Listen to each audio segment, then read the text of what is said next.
نحمده ونستعينه ونستغفره ونؤمن به ونتوكل عليه ونعوذ بالله من شرور أنفسنا ومن سيئات أعمالنا من يهده الله فلا مضل له ومن يضلله فلا هادي له وأشهد أن لا إله إلا الله وأشهد أن محمدا عبده ورسوله أما بعد فإن خير الحديث كتاب الله وخير الهدي هدي محمد صلى الله عليه وسلم وشر الأمور محدثاتها وكل محدثة بدعة وكل بدعة ضلالة وكل ضلالة في النار.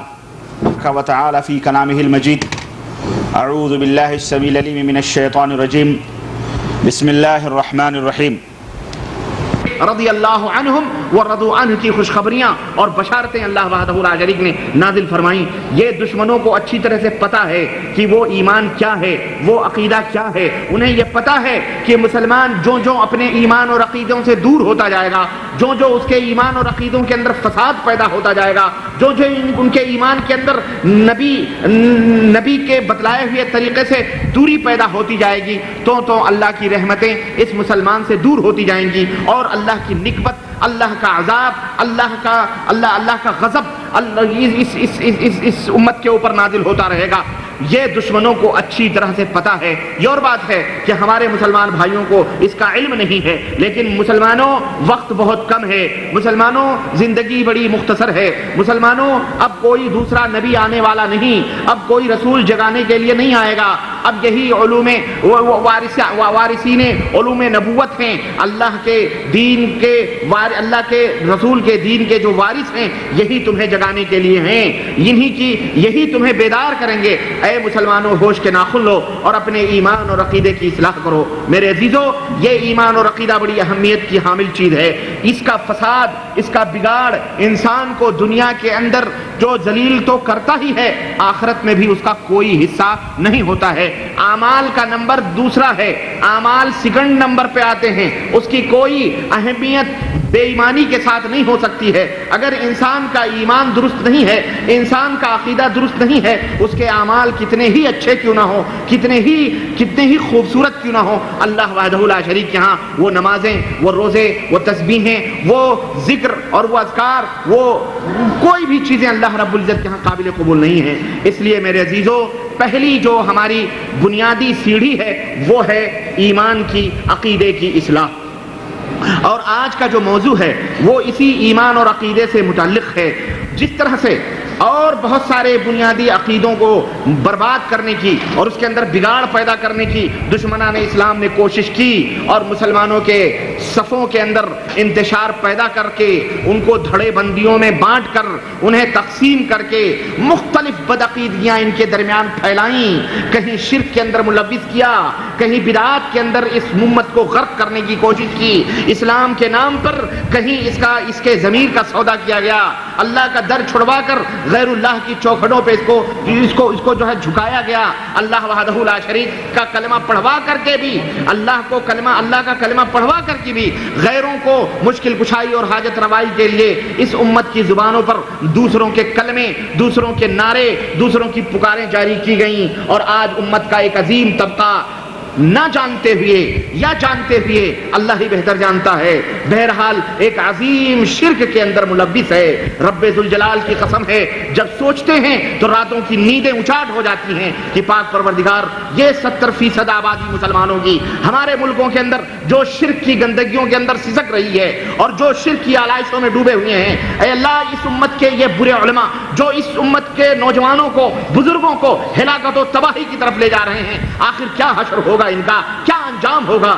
امت محمدیہ کے نوجوانوں، ہم تمہیں بیدار کرنے آئے ہیں، جگانے آئے ہیں کہ لوگوں، ایک ہاتھ میں رب کا قرآن لے کر اور دوسرے ہاتھ میں محمد الرسول اللہ صلی اللہ علیہ وسلم کا فرمان لے کر اپنے وطن، اپنے ملک، اپنے علاقے، اپنی بستی، اپنے قریے، اپنے گاؤں کے گوشے گوشے میں بکھر جاؤ اور جتنے بھی شرک کے مظاہر ہیں، جتنے بھی شرک کی نشانیاں ہیں، جتنے بھی شرک کی علامتیں ہیں، لوگوں اپنے وطن سے اس کا خاتمہ کرو. اگر حقیقی حقیقی مسلمان ہو تو جس طرح مملکت سعودی عربیہ کے اندر حضرت محمد بن عبد الوہاب نجدی رحمت اللہ علیہ نے ایک ہاتھ میں قرآن اور احادیث لے کر اور تلوار لے کر کے اس مملکت کو، اس سرزمین حجاز کو، اس نبی کی سرزمین کو شرک اور بدعات سے پاک و صاف کیا اور اللہ کی رحمتیں اس کے بعد نازل ہونا شروع ہوئیں، تو آج حشر یہ ہے کہ پوری دنیا کی نگاہیں ان کے اوپر ٹکی ہوئی ہیں اور زمین سونے اگل رہی ہے۔ یہ اسی توحید کی برکت ہے، اسی شرک کے خاتمے کی وجہ سے، اسی بدعات کا گلا گھونٹنے کی وجہ سے اللہ وحدہ لا شریک نے آج زمین کا خون ان کے لیے پٹرول کی شکل میں دیا ہوا ہے، اور زمین کا خون اللہ وحدہ لا شریک نے ان کے لیے کنویں کے کنویں ان کے لیے دیے ہوئے ہیں۔ میرے عزیز، میرے دوست، یہ کوئی بڑی بات نہیں۔ یہی دھرتی آج سے 200 سال پہلے بھی تھی، 300 سال پہلے بھی تھی، لیکن یہی وہ لوگ تھے کہ آج 100 سال 150 سال پہلے کی بات جو بزرگ ہیں، جو بڈھے ہیں، وہ جانتے ہیں کہ حجاج کے پھینکے ہوئے کیلے کے چھلکے ان کے باپ دادے چبایا کرتے تھے، چاٹتے تھے، ان کو کھانا نصیب نہیں ہوتا تھا۔ لیکن اس وقت حشر یہ تھا کہ جگہ جگہ بت پرستوں کے مظاہر تھے، کہیں پہاڑوں کی پوجا ہو رہی ہے، کہیں زید بن خطاب کے قبر کی پرستش ہو رہی ہے، کہیں بی بی عائشہ کا ہو رہا ہے، کہیں کچھ ہو رہا ہے۔ لیکن جب ایک دور آیا شیخ محمد بن عبد الوہاب رحمۃ اللہ علیہ کا، اور انہوں نے تجدید کیا دعوت توحید کو اللہ اور اس کے رسول کے فرمان کی روشنی میں امت دنیا کے سامنے پیش کیا، اور جن لوگوں نے اس کی مخالفت کی اس کے خلاف تلوار لے کر کے کھڑے ہوئے، تو رب ذوالجلال کی قسم ہے آج ایک گلاب کے پھولوں کی طرح پوری دنیا مہک رہی ہے مملکت سعودی عربیہ کے نام سے۔ اپنے بھی، پرائے بھی، غیر بھی، سب اس حقیقت کو جانتے ہیں کہ اگر روئے زمین پر کوئی خطہ امن موجود ہے، امن و سکون کا کوئی اگر گہوارہ موجود ہے، تو وہ صرف اور صرف مملکت سعودی عربیہ ہے، جہاں پر اگر تمہارے اقامے درست ہیں، پیپرز درست ہیں، گاڑیوں کے لائسنس درست ہیں، تمہارا سب کچھ کاغذات درست ہے، ٹرک بھر کر کے سونا لے کر کے چلے جاؤ، کوئی تمہیں ٹچ کرنے والا نہیں ہے، کوئی تم کو پوچھنے والا نہیں ہے۔ یہ اسی توحید کی برکت ہے۔ مسلمانوں، تمہاری آنکھیں کیوں نہیں کھلتی؟ اے دھڑے بندیوں کے اندر تقسیم کرنے والوں، اے امت کے شیرازے کو منتشر کرنے والے لوگوں، چاہے وہ دعات ہوں، چاہے وہ علماء ہوں، چاہے وہ اتقیاء ہوں، چاہے وہ کسی بھی جماعت سے متعلق ہوں، ہم تمہیں یہ دعوت دیتے ہیں کہ تمہیں یہ اتنا بڑا معجزہ، جو اس دور کا ایک عظیم معجزہ ہے کہ پوری کائنات کرپشن سے بھری ہوئی، پوری کائنات جہاں ظلم و ستم کا گہوارہ بنی ہوئی، لیکن آج ایک ایسا ملک اللہ وحدہ لا شریک نے مسلمانوں کو عطا فرمایا ہے کہ آج یہاں امن و سکون کا راج ہے، امن و سکون کی بستی ہے کہ کہیں بھی پڑے رہو، کوئی آپ کو پوچھنے والا نہیں ہے۔ کیوں تمہیں نظر نہیں آتے؟ کیوں شیطان کے جالوں میں پھنسے ہوئے ہو؟ کیوں شیطان کے دجل اور مکر و فریب نے تمہیں اندھا کیا ہوا ہے؟ لوگوں، آنکھوں کو کھولو، یہ ایک حقیقت ہے جس کا انکار کوئی دنیا کا مائی کا لال نہیں کر سکتا ہے۔ میرے عزیز، عرض کرنے کا مطلب یہ ہے کہ یہ ایمان اور عقیدے کی برکت ہے، یہ ایمان اور عقیدے کی درستگی کا نتیجہ اور اس کا ثمرہ ہے۔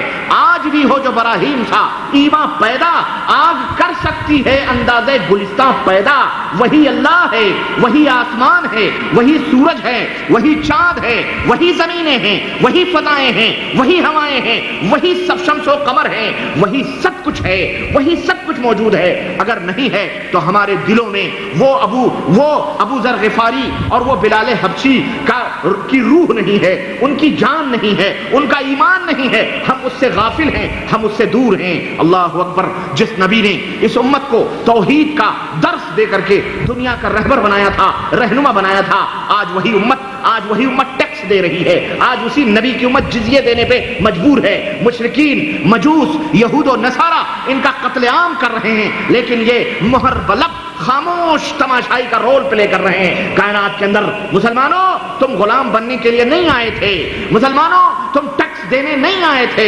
مسلمانوں تم جزیہ دینے نہیں آئے تھے، مسلمانوں تم لوگوں کی غلامی نوکری کرنے نہیں آئے تھے، تم دنیا کے قائد بننے کے لیے آئے تھے۔ تم اجالوں کے ہم مسافر تھے، لیکن تم اندھیروں کے ہم سفر بن چکے ہو۔ تم اجالوں میں لوگوں کے قائد ہو، لوگوں کے رہنما ہو۔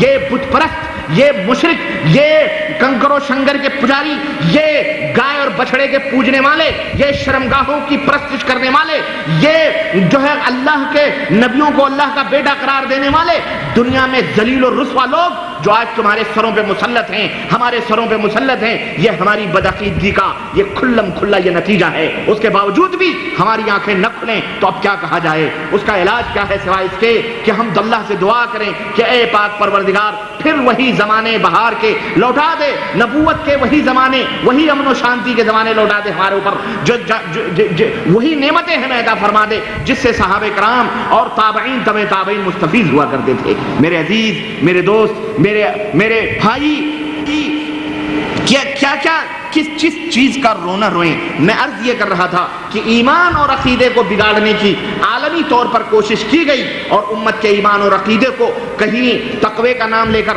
پرہیزگاری کا نام لے کر، کہیں نبی کی سنت کا نام لے کر، نبی کی محبت کا نام لے کر اس امت کے سامنے ایسے عقیدے بیان کیے گئے، ایسے ایمان بیان کیے گئے کہ علامہ والحفیظ جس کا قرآن و سنت سے کوئی لنک نہیں، قرآن و سنت سے جس کا کوئی واسطہ نہیں، کسی شیخ کی پوجا ہو رہی ہے تو کسی شیخ کے بتلائے ہوئے افکار اور نظریات اور خیالات کی پرستش ہو رہی ہے، وہ ان کے فلانے عالم ہیں، وہ حضرت کے فلانے مفتی ہیں، وہ قبلہ ہیں، وہ کعبہ ہیں، تو وہ فلاں ہیں، وہ فلاں ہیں، سب دھڑے بنڈیوں میں ہیں۔ کسی کو یہ فکر نہیں ہے کہ حضرت اللہ اور اس کے رسول نے کیا فرمایا ہے، وہ ہم کو بتلاؤ۔ ایک بات میری کان کھول کر کے سن لو اور پوری دنیا کے سامنے اس بات کا اعلان کر دو کہ اے امت محمدیہ کے علماء حضرات، تم سب ہمارے عالم ہو، تم سب محترم اور معزز ہو، لیکن ہمارا تم سے صرف ایک مطالبہ ہے۔ سب علماء ہمارے علماء ہیں، کوئی کسی کا عالم نہیں ہے، نہ کوئی کسی کی خبر میں جائے گا، سب عالم ہمارے عالم ہیں، لیکن ہمیں ان علماء سے صرف ایک مطالبہ ہے، اور ہمارا مطالبہ یہ ہے کہ اے اس امت کے علماء، ہم تم سے صرف ایک مطالبہ کرتے ہیں، اور مطالبہ یہ ہے کہ ہمیں وہ راہ بتلاؤ جو مدینے کی طرف جا رہی ہو۔ بس اگر تم وہ راہ ہمیں بتلاتے ہو جو محمد الرسول اللہ صلی اللہ علیہ وسلم کے دین تک پہنچاتی ہے، وَأَنَّ هَذَا صِرَاطِي مُسْتَقِيمًا فَاتَّبِعُوهُ کی مہر جس کے اوپر لگی ہے کہ یہی صراط مستقیم ہے، اگر وہ راہ تم ہمیں بتلاتے ہو تو یقیناً تم ہمارے معزز اور محترم ہو، اور اگر وہ راہ تم نہیں بتلاتے، اپنے شیخوں کی، اپنے بزرگوں کی، اپنے بزرگوں کے بستیوں کی، اپنے علاقوں کی اگر تم راہیں اور ان کی تحریر کی ہوئی باتیں بطور دلیل ہمارے سامنے پیش کرتے ہو تو کان کھول کر کے سن لو، تمہاری باتیں، تمہارے بزرگوں کی بھی باتیں جو قرآن و سنت کے خلاف ہیں، وہ جوتے کی نوک پر ہوں گی۔ یہ بات کان کھول کر دنیا کے سامنے ڈنکے کی چوک پر اعلان کیا جائے، تب جا کر کے حق واضح ہوگا اور حق و باطل کی تمیز ہوگی۔ ایسے ہی خاموشی کے ساتھ ان کی بھی سن لی، ان کی بھی سن لی، وہ بھی صحیح، یہ بھی وہ بھی صحیح، سب کا ایسے کام نہیں چلے گا۔ زندگی بڑی مختصر ہے، اس زندگی کے اندر وہ اعمال کرو جو اللہ اور اس کے رسول سے تمہیں قریب کرنے والے ہوں، جو اللہ رسول کے پسندیدہ اعمال ہوں۔ علم گلم اعمال کی، علم گلم باتوں کی، ایمان اور عقیدے کی اللہ کو کوئی ضرورت نہیں ہے۔ اللہ کو وہ ایمان چاہیے، اللہ کو وہ عقیدہ چاہیے جو اس کے حبیب حضرت محمد الرسول اللہ صلی اللہ علیہ وسلم نے اس دنیا کے سامنے پیش کیا تھا۔ میرے عزیز، آج اسی ایمان کے تعلق سے جو بنیادی مسئلہ ہے، ایمان کے 6 ارکان کا آخری رکن ہے، میں اس آخری رکن کے اوپر گفتگو کرنا چاہتا ہوں۔ ایمان باللہ پہ میری گفتگو نہیں ہوگی، ملائکہ کے اوپر ایمان لانے پر میری گفتگو نہیں ہوگی، ایمان بالکتب یعنی کتابوں کے اوپر ایمان لانے پر میری گفتگو نہیں ہوگی، ایمان بالرسل رسولوں کے اوپر ایمان لانے کے تعلق سے میری گفتگو نہیں ہوگی، ایمان بالآخرہ اس تعلق سے میری گفتگو نہیں ہوگی، بلکہ میری گفتگو ایمان بالقدر خیرہ و شرہ پہ ہوگی کہ تقدیر کے خیر و شر ہونے پر ایمان رکھنا، اس کا کیا مطلب ہے، اس کا کیا مفہوم ہے، اس کا کیا معنی ہے۔ آئیے آج اس فتنوں کے دور میں جہاں مسلمانوں کے اوپر چاروں طرف سے یلغار ہو رہی ہے اور ان کے ایمان اور عقیدے کو برباد کرنے کی ہر ناحیے سے کوشش کی جا رہی ہے اور ان کو مختلف ٹکڑیوں میں تقسیم کیا جا رہا ہے، میں آپ کو ایسا ضابطہ بتلاؤں تقدیر کے تعلق سے، وہ اہم اور بنیادی بات بتلاؤں جسے آپ پلے باندھ لیں، انشاءاللہ زندگی کے ہر موڑ پر وہ باتیں کام آئیں گی۔ آپ سوچتے ہوں گے کہ آخر تقدیر کا مسئلہ اتنا اہم اور اتنا ضروری تو نہیں ہے جتنا اس کو بنایا گیا۔ میرے عزیز، ضروری نہ ہوتا، یہ مسئلہ اہمیت کا حامل نہ ہوتا تو اللہ تبارک و تعالی یا اللہ کے رسول اسے ایمان کا بنیادی رکن قرار نہ دیتے۔ پتا تھا، معلوم تھا کہ یہ ایسا مسئلہ ہے جس کے اندر بھی فتنے پیدا ہوں گے، جس طرح اللہ کی توحید کے اندر فتنے پیدا ہوئے، ایمان باللہ کے اندر فتنے پیدا ہوئے، ایمان بالملائکہ کے اوپر فتنے پیدا ہوئے، ایمان بالکتب میں فتنے پیدا ہوئے، ایمان بالرسل میں فتنے پیدا ہوئے، اسی ایمان بالآخرہ کا انکار کیا لوگوں نے، اسی طرح ایمان بالقدر جو تقدیر کے اوپر ایمان لانا ہے، اس کے اندر بھی فتنے پیدا ہوئے، اس کے اندر بھی امت کے اندر اللہ اکبر کب فتنہ پیدا ہوا پتہ ہے آپ کو؟ حضرات صحابہ کرام موجود ہیں، پہلی صدی ہجری صحابہ کرام ابھی زندہ ہیں، ان کی زندگی میں بھی، ان کی زندگی ہی میں تقدیروں کے منکرین پیدا ہو گئے، تقدیروں کا انکار کرنے والے پیدا ہو گئے، اور کون تھے؟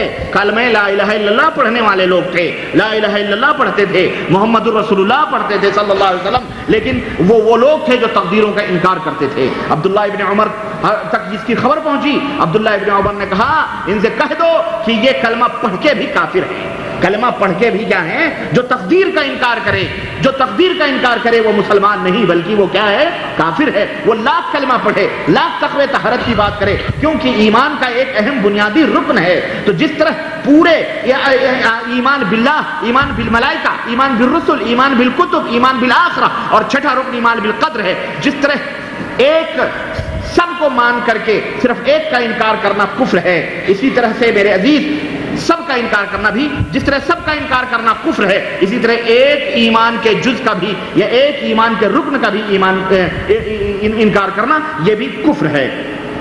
تو امت مسلمہ کے اندر ایمان بالقدر، تقدیر کے اوپر ایمان لانے کے تعلق سے دو فرقے خاص طور سے پیدا ہوئے، اور ایک تیسرا فرقہ پیدا ہوا بیچ کا۔ ایک فرقہ قدریہ فرقہ کہلاتا تھا۔ قدریہ فرقہ وہ فرقہ تھا جو یہ کہتا تھا کہ تقدیر وغیرہ کچھ بھی نہیں ہے، یعنی انسان کے جو اعمال ہیں، یہ انسان خود اس عمل کا خالق ہے۔ کوئی کام جو انسان کرتا ہے وہ اس کو پیدا کرتا ہے، خود ہی اس کا خالق ہے۔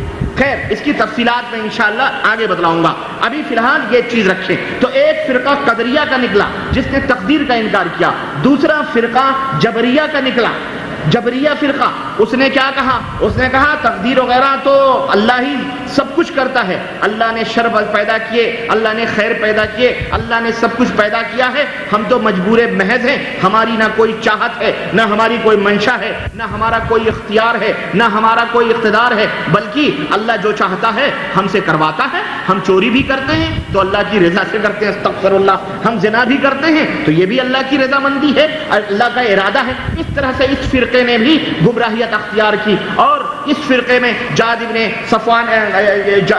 درہم، صفوان ابن معطل جو معتزلہ وغیرہ، اب پوری تفصیلات ہیں۔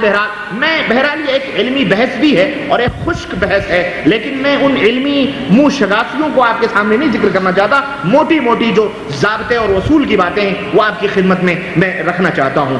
آئیے ہم اہل سنت والجماعت کا تقدیر کے تعلق سے کیا ایمان ہے اور کیا عقیدہ ہونا چاہیے، سلف کا، صالحین کا اس تعلق سے ائمہ کا کیا ایمان اور عقیدہ ہے وہ سمجھنے کی کوشش کریں۔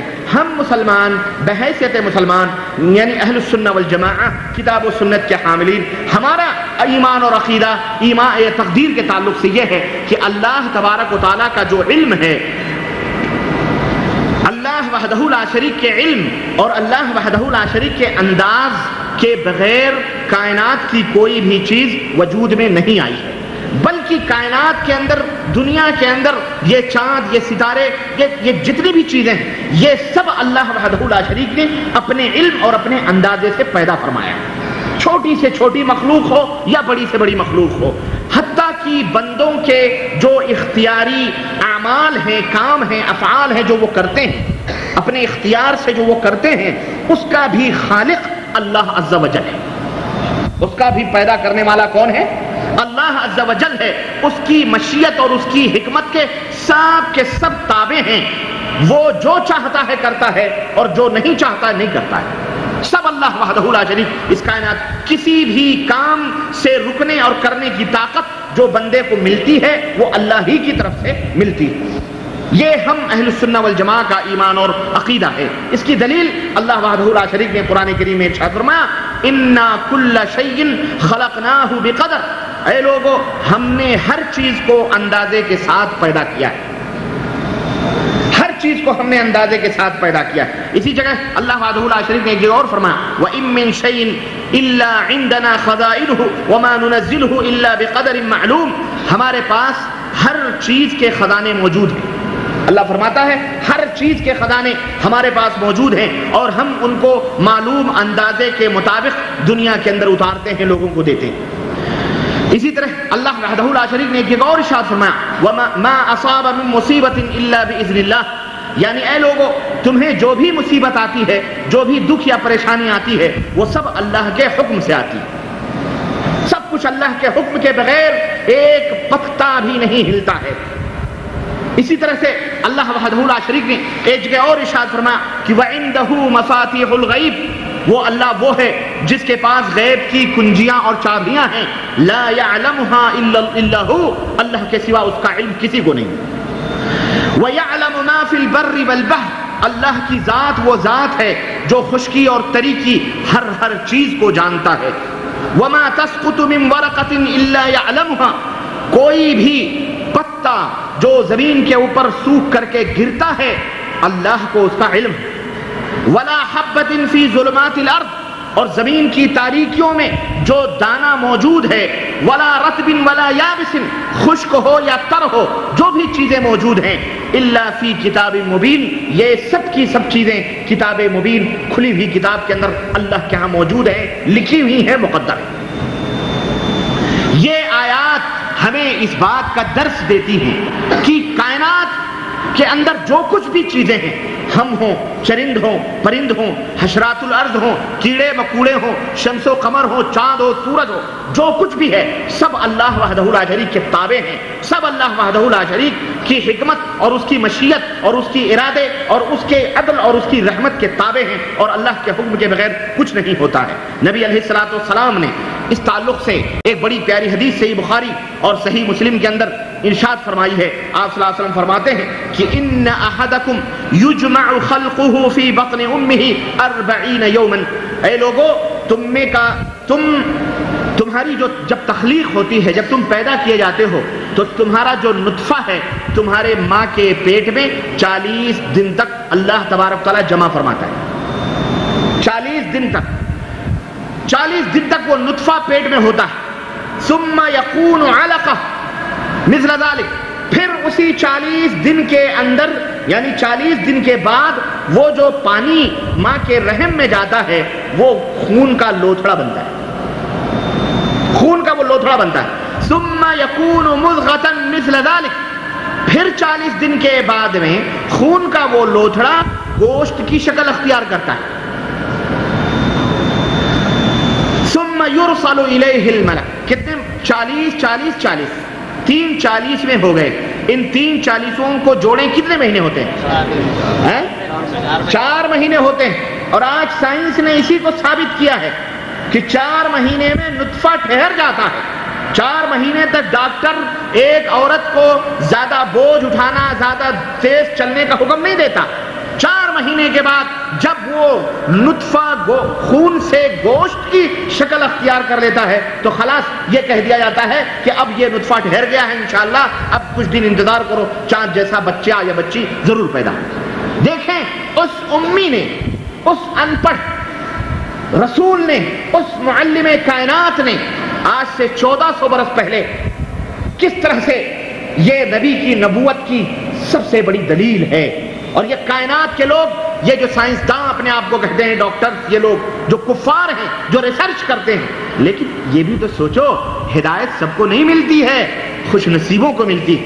یہ خود ریسرچ کرتے ہیں اور نبی کریم صلی اللہ علیہ وسلم کی احادیث پڑھتے ہیں، رہنمائی لیتے ہیں، ریسرچ کرتے ہیں، لیکن انک لا تہدی من احببت ولکن اللہ یہدی من یشاء. یہ جو دولت ہے ہدایت کی ہر کس و ناقص کو نہیں ملتی. میاں ابو طالب جیسا محبت کرنے والا چچا کائنات میں پیدا ہی نہیں ہوا، نہ ہوگا. لیکن اللہ نے ہدایت نہ دینا چاہی تو وہ کفر کی حالت میں مر گیا اور جہنم میں اس کے پیروں میں آگ کے جوتے پہنائے گئے، جس کی وجہ سے اس کے شعلے اس کی کھوپڑیوں سے نکل رہے ہیں. ہدایت یہ بہت بڑا جوہر ہے، بہت بڑا گوہر ہے. اسی لیے اللہ وحدہ لا شریک نے اپنے بندوں کو 17 نمازوں میں اس نے ہمیشہ یہ ضروری قرار دیا ہے کہ تم بار بار اپنے رب سے ہدایت طلب کیا کرو. اہدنا الصراط المستقیم، اہدنا الصراط المستقیم، اہدنا الصراط المستقیم. طلب کیا کرو. دعا کے الفاظ رب نے ہمیں سکھلائے ہیں، بخشے ہیں. یہ کوئی معمولی چیز نہیں ہے کہ چلو فلاں حضرت سے بیعت ہو گئے ہدایت مل گئی. ایسے نہیں ہوتا. ہدایت یہ اللہ وحدہ لا شریک عطا فرماتا ہے. یہ خوش نصیب ہیں وہ لوگ جنہیں اللہ صحیح سمجھ اور قرآن و سنت کی رہنمائی عطا فرما دے. اور جو لوگوں کے ذہنوں میں بات نہیں آتی اللہ ان سے نپٹے گا. بہرحال عرض کر رہا تھا میں کہ یہ جو ریسرچ کرتے ہیں، بڑے بڑے فلاسفر ہیں، سائنسداں ہیں، لیکن انہیں ہدایت نہیں ملی ہے. پڑھتے ہیں، بس ریسرچ کرتے ہیں، اپنے علم کے اندر اضافہ کرتے ہیں، لیکن وہ علم جو انہیں اللہ سے قریب کرنے والا ہو، وہ علم جو اسے مکتی دینے والا ہو، وہ شکشا جو انہیں اس جہنم سے نجات دینے والی ہو، اس کا علم ان کو نہیں ہوتا. تو میرے عزیز، اللہ کے رسول صلی اللہ علیہ وسلم فرماتے پھر 40 دن کے بعد کیا ہوتا ہے؟ ثم یرسل الیہ الملک فینفخ فیہ الروح. پھر 40 دن کے بعد فرشتہ آتا ہے، اللہ بھیجتا ہے، تو اس میں روح پھونکی جاتی ہے، اور 4 مہینے کے بعد ہی پیٹ میں ہلنا ڈلنا شروع ہو جاتا ہے. ماں کو محسوس ہو جاتا ہے، جب وہ سوتی ہے تو اسے احساس ہوتا ہے کہ کوئی غیر مرئی اندیکھی چیز ہے جو اس تاریک نہا خانے میں حرکت کر رہی ہے. اللہ یہ رب کی، واللہ بتا رہا ہوں، اگر اس حقیقت پہ غور کریں نا، 3 پردے ہیں، 3 پردوں کی تاریکیوں میں وہ بچہ رہتا ہے. 3 پردے، نہ ہوا جا رہی نہ کچھ، وہ اندر کس طرح سے رب ذوالجلال اسے روزی دیتا ہے کہ نکلتے ہی چلانا شروع کرتا ہے، اور جب دودھ ڈال دو تو خاموش ہو جاتا ہے. اندر رہتا ہے تو نہ چیخ نکلتی، نہ پکار، نہ کچھ، لیکن جیسے وہ باہر نکلتا ہے سب کچھ اس کا شروع ہو جاتا ہے. اللہ اکبر. اللہ رب العزت سچ، اللہ وحدہ لا شریک نے فرمایا ہے کہ هو الذی یصورکم فی الارحام کیف یشاء. اور یہ تقدیر ہے، یہ بتاؤں آپ کو، اور یہ وہ تقدیر ہے جس کے اوپر دنیا کے کسی انسان کا کنٹرول نہیں ہے، بس نہیں ہے. چاہے وہ کافر ہو یا مومن ہو، مسلمان ہو، اسے اس تقدیر پر جبرن کرہن، پسند ناپسند پر ایمان لانا ہی پڑتا ہے. ایمان رکھتے ہیں یہ وہ تقدیر ہے. میں بتاؤں گا تقدیر کی کتنی قسمیں ہوتی ہیں. اس میں وہ ایمان رکھتے ہیں، لیکن مجبور ہو کر کے ایمان رکھتے ہیں، ان کے کنٹرول میں، ان کے بس میں نہیں. الغرض اللہ کے رسول صلی اللہ علیہ وسلم فرماتے ہیں کہ پھر وہ فرشتہ اس کے اندر روح پھونکتا ہے، وَيُؤْمَرْ، پھر رب آواز دیتا ہے اس فرشتے کو، حکم عطا فرماتا ہے کہ اس کے مقدر میں 4 چیزیں لکھ دو. وہیں پر 4 چیزیں لکھ دو. کیا چیزیں؟ اللہ کے حبیب فرماتے ہیں کہ اس کی روزیاں لکھی جاتی ہیں کہ یہ اتنے برس میں کتنا کھائے گا، کتنا پیے گا، اس کی روزیاں وہ مقدر ہو جاتی ہیں. وَأَجَلِهِ، اور اس کا اجل یعنی اس کی آخری جو زندگی کا آخری دن ہے، کب وہ مرے گا، وہ اس کو لکھا جاتا ہے. وَعَمَلِهِ، اور اس کا عمل لکھا جاتا ہے کہ اس کا عمل کیسا ہوگا، اچھے عمل والا ہوگا یا برا عمل والا ہوگا. وَشَقِيٍّ وَسَعِيدٍ، بدبخت ہوگا یا خوش نصیب ہوگا. یہ 4 چیزیں وہاں پہ لکھ دی جاتی ہیں، مقدر میں یہ وہی لکھ دی جاتی ہیں. روح پھونکتے اللہ کے حبیب فرماتے ہیں فَوَالَّذِي لَا إِلَٰهَ غَيْرُهُ، قسم ہے اس ذات کی جس کے سوا کوئی معبود حقیقی نہیں ہے. إِنَّ أَحَدَكُمْ لَيَعْمَلُ بِعَمَلِ أَهْلِ الْجَنَّةِ حَتَّى مَا يَكُونُ بَيْنُهُ وَبَيْنَهَا إِلَّا ذِرَاعٌ. قسم ہے اس ذات کی جس کے سوا کوئی معبود نہیں کہ تم میں کا ایک آدمی زندگی بھر جنت کا جیسا عمل کرتا ہے، جنتیوں جیسا عمل کرتا ہے، یہاں تک کہ اس کے درمیان اور جنت کے درمیان ایک بالشت کا فاصلہ رہ جاتا ہے. فَيَسْبِقُ عَلَيْهِ الْكِتَابِ، تو وہ اللہ کی مقدر کی ہوئی چیز سبقت لے جاتی ہے. فَيَعْمَلُ بِعَمَلِ أَهْلِ النَّارِ، اور وہ ایک لمحے میں جہنم والا عمل کر لیتا ہے. فَيَدْخُلُهَا، اور اسے اللہ جہنم میں ڈال دیتا ہے.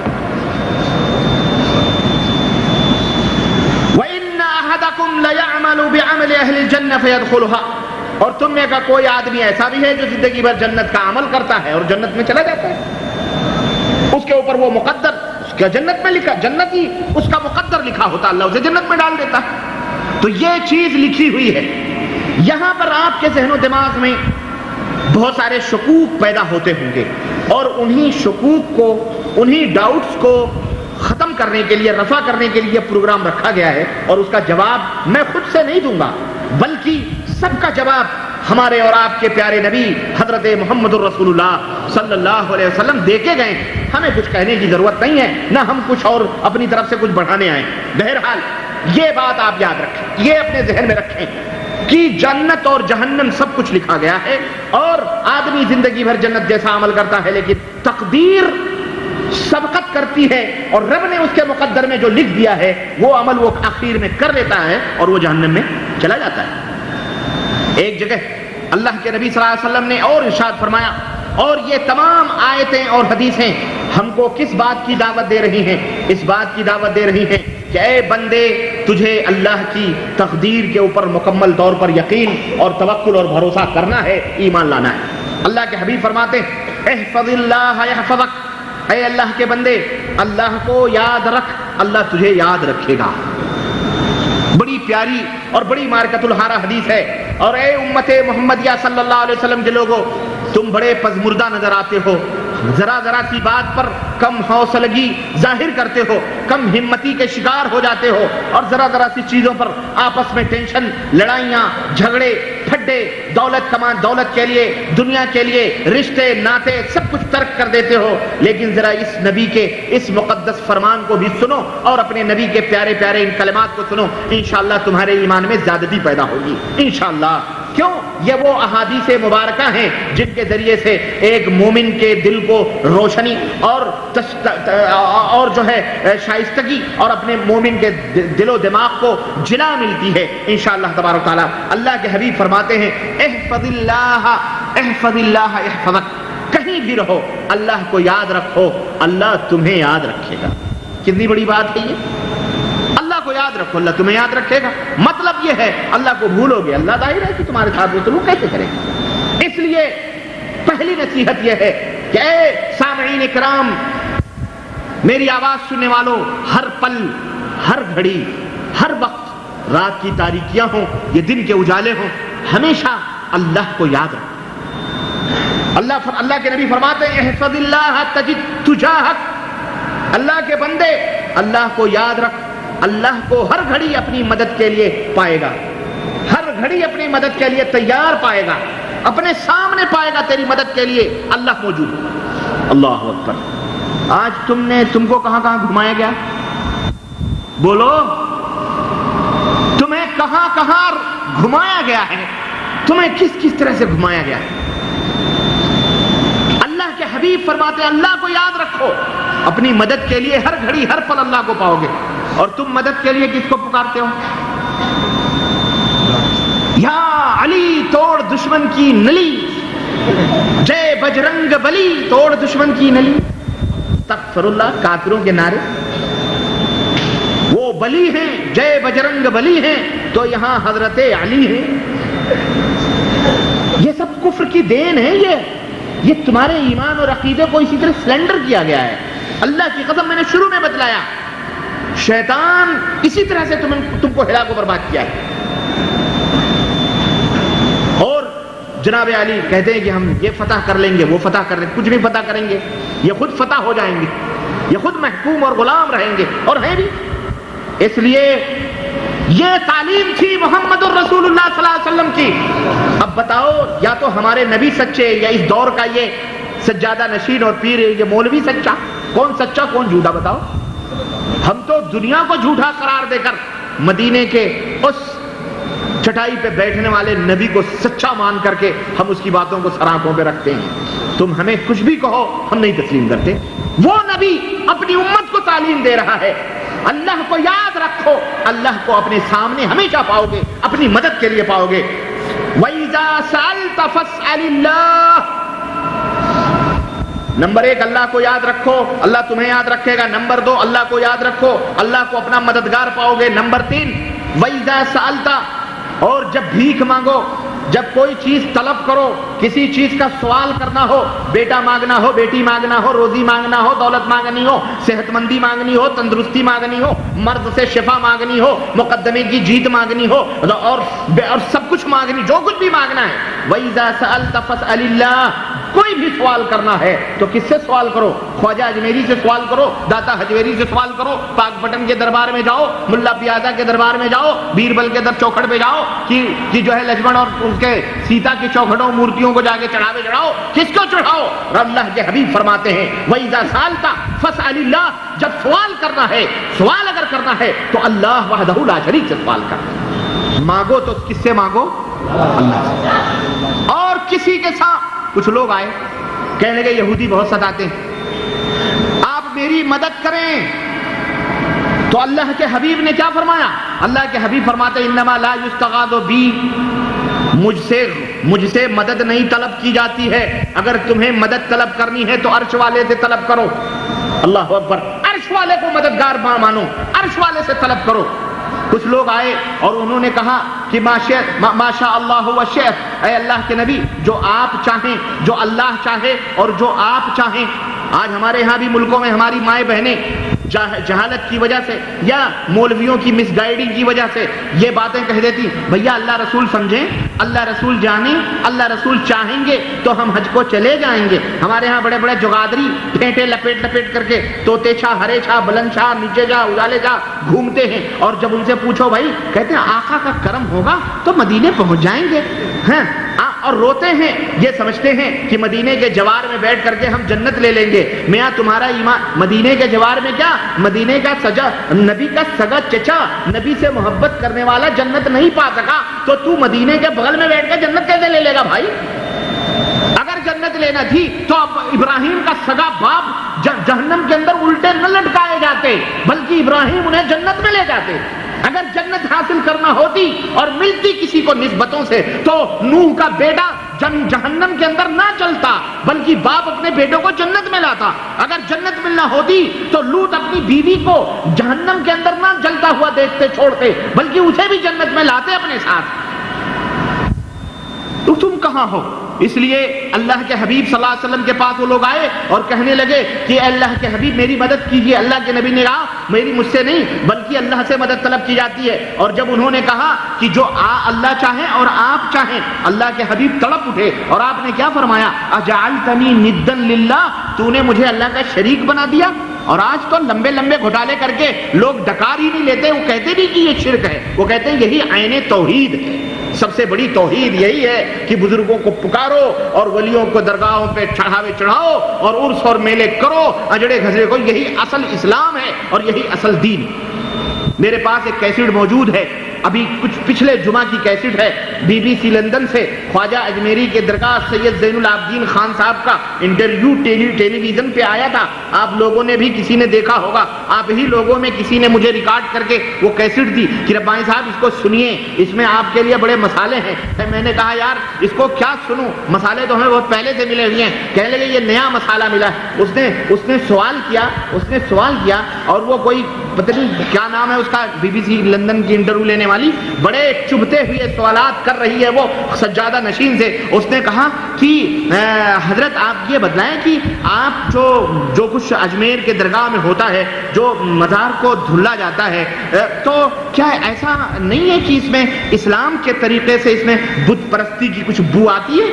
او مجاہد وہ کیا بولتا ہے سجادہ نشین، نہیں اس میں بت پرستی کی کون سی بات ہے؟ مندروں کے اندر جس طرح مورتیوں کو غسل دیا جاتا ہے اس طرح سے ہم مزاروں کے اندر بھی مزاروں کا غسل دیتے ہیں، اور پھر حج کے دنوں میں تو کعبہ بھی دھلا جاتا ہے۔ استغفر اللہ، نسبت خاں کرا، یہ ہیں وہ شرک و بدعت کے ستون، اور یہ ہے وہ ابلیس جو اس امت کے بیڑے کو غرق کر رہے ہیں۔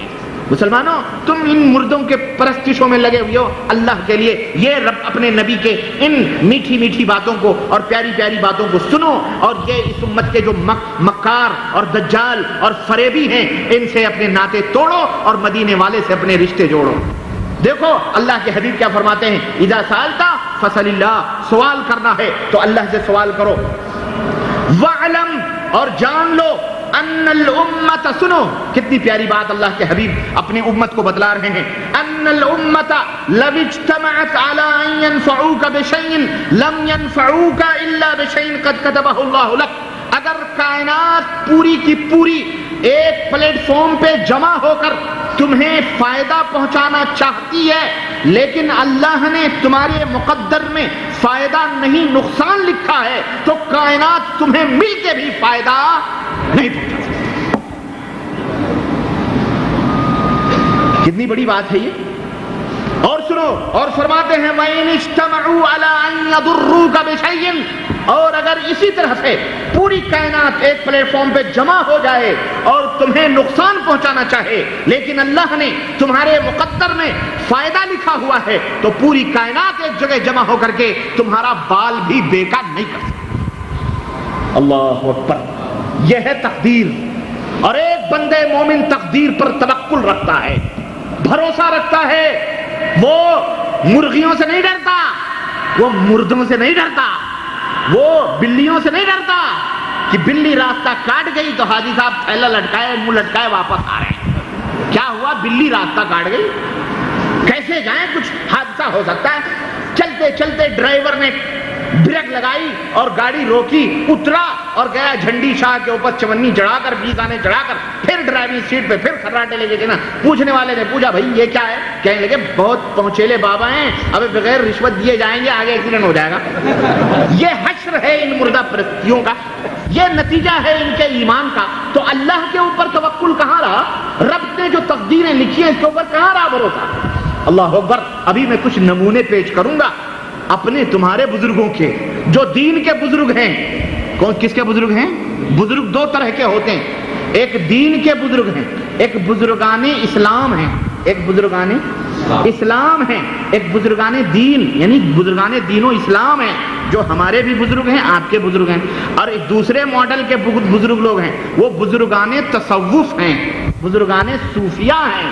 ان کا اسلام سے کوئی تعلق نہیں ہے، کیونکہ تصوف نہ اسلام ہے اور نہ اسلام تصوف۔ اگر اسلام تصوف کا نام ہے تو ہمیں اسلام سے پیارا نام کوئی دوسرا پسند ہی نہیں ہے، اور اگر تصوف اسلام نہیں ہے تو پھر ہم ایسے تصوف کو دور سے سلامی کرتے ہے کہ نہیں؟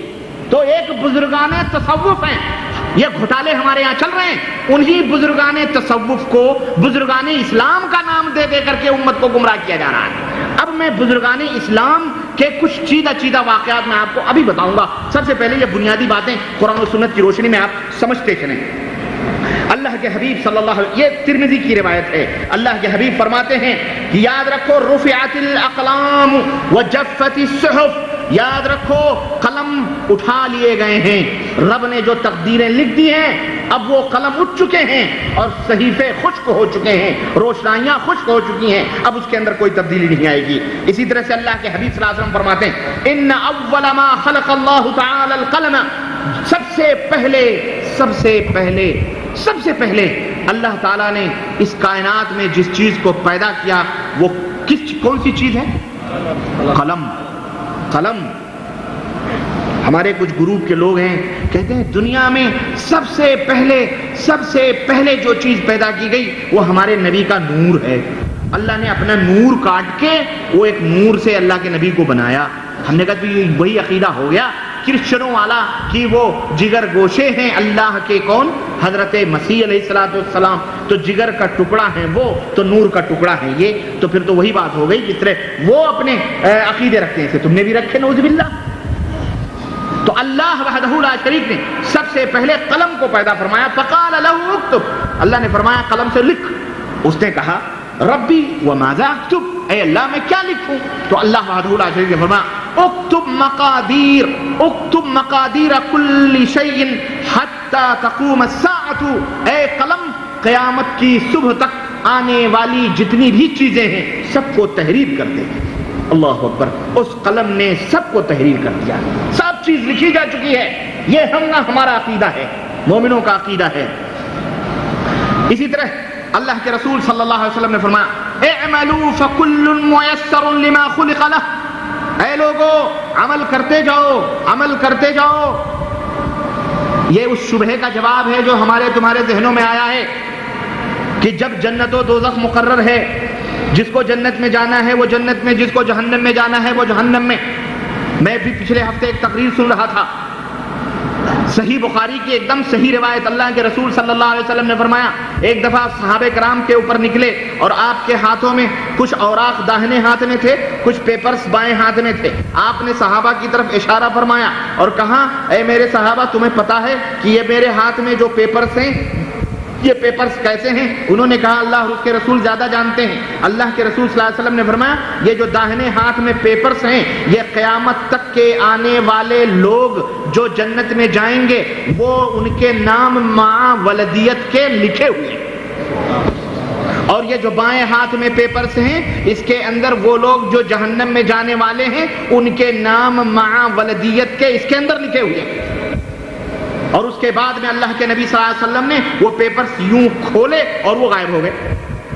مولوی تقریر کرتے کرتے یہاں ٹھہرتا ہے، کہتا ہے دیکھو ہمارے نبی غیب جانتے تھے، جبھی تو فرما رہے ہیں قیامت تک کے آنے والے لوگوں کے لیے یہ چیزیں ہیں اور جنتی یہ ہیں، جہنمی یہ ہیں۔ ہمارے نبی کو سب کا علم دے دیا گیا، استغفر اللہ۔ ہم نے کہا اس ظالم کو نبی جو بات بتلانا چاہ رہے ہیں اس کے بجائے اس کو اپنی ہری ہری نہ جانے کیا کیا سوچتی ہے۔ اللہ فرماتا ہے غیب کا علم میرے سوا کسی کو نہیں ہے۔ بھائی اللہ کے نبی کے ہاتھ میں وہ پیپرز آئے کہاں سے؟ اسی عالم الغیب نے دیے ہیں، اسی عالم الغیب نے دیے ہیں، اور اس عالم الغیب نے اپنے نبی کو وہ پیپرز دیے کہ میرے بندوں کو بتلا دو، میرے بندوں کو سمجھا دو کہ اللہ نے تمہارے مقدر لکھ دیے ہیں، جو جنتی ہے اس کا بھی جنت، اس کی جنت لکھی جا چکی ہے، جو جہنمی ہے اس کا جہنم لکھا جا چکا ہے۔ اس میں نبی کے غیب کا کہاں دخل آ گیا؟ نبی کو کیا معلوم ہے کہ کون جنتی کون جہنمی؟ وما ينطق عن الهوى، نبی تو اس وقت تک اپنی زبان ہی نہیں کھولتا جب تک عرش والا اسے حکم نہ کرے، جب تک عرش والا اسے تعلیم نہ دے،